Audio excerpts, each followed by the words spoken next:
Всем привет, земляне! Я, наверное, делаю последнее обращение к киргизам. Больше я не буду разговаривать, я буду просто наблюдать. Смотрите, вот это индус, который в прошлом году, разворачиваясь во Флориде, я не знаю, как это можно сказать, несчастный случай, там умерло 3 человека. Это киргиз, который выехал на встречку, и у него лобовое столкновение, умерло 4 человека. Здесь умерло 3, здесь умерло 4, практически одинаково. Дослушайте до конца, чтобы вы понимали логику, что я от вас требую. Вот этому индусу за 3 дня сообщество индусов, за 3 дня сообщество индусов в Америке собрало $1,5 миллиона. 300 тысяч, из которых было заплачено каждому родственнику, кто потерял в той аварии 3 человека, по 100 тысяч каждому. Все остальное было на адвоката. Вот этот сейчас находится под следствием и ждет своего приговора. Но смотрите, что произошло.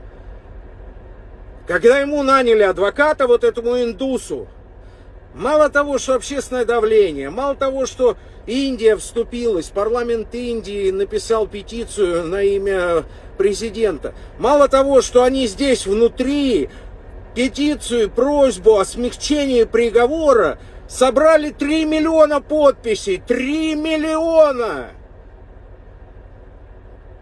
Вот здесь адвокат начал работать на 3-й день. И что сейчас происходит? Адвокат закидал экспертизами. Я вчера читал целый день его дело, весь его кейс.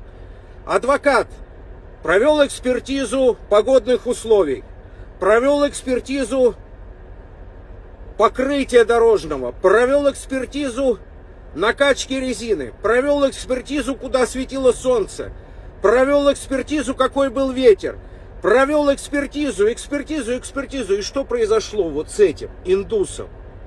Сейчас со срока 42 года, которое ему светило 42 года, сейчас максимум 10 лет. Максимум 10 лет тюрьмы за непреднамеренное убийство 3 человек в дорожной аварии. Что здесь происходит? Здесь сегодня 11-е, 8-й день нет адвоката.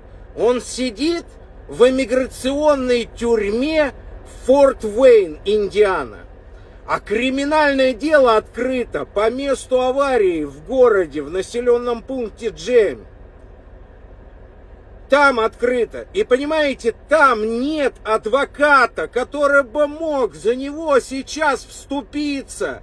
Вот за него вступиться и попросить провести также экспертизу погодных условий, экспертизу эксплуатации дорожных покрытий, экспертизу разметки.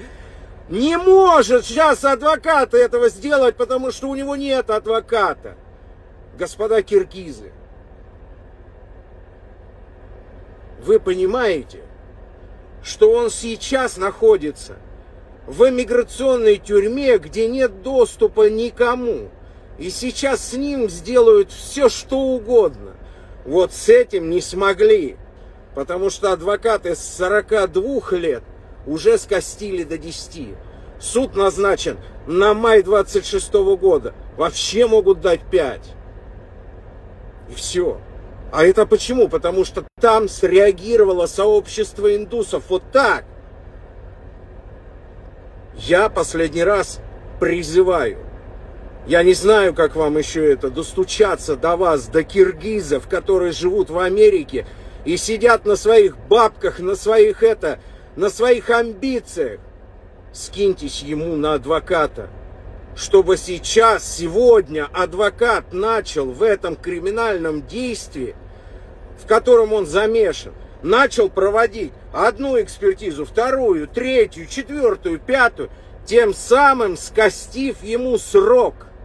Срок будет, но вы потом маме его и папе, и его родственникам скажете, что это вы добились того, что он остался живым и выйдет через максимум 10-15 лет на свободу. Это вы добились, это не я добился.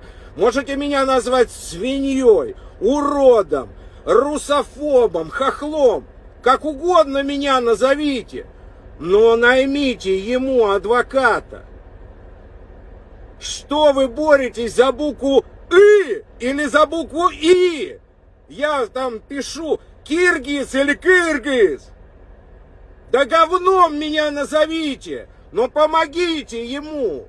Помогите, сообщество киргизов, кыргызов. Я не знаю, как вас угодно назову.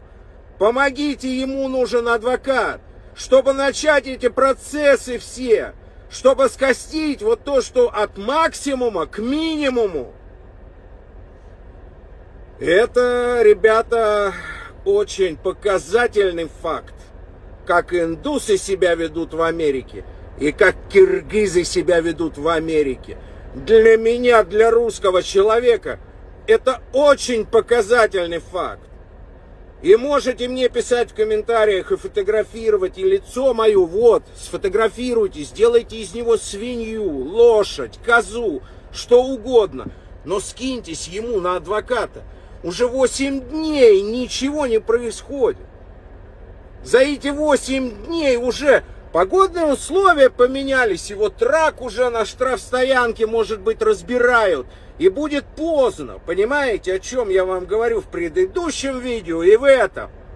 Киргизы, если вы это не сделаете, вы для меня будете позор. Я вообще, блядь, не буду вас видеть на планете Земля.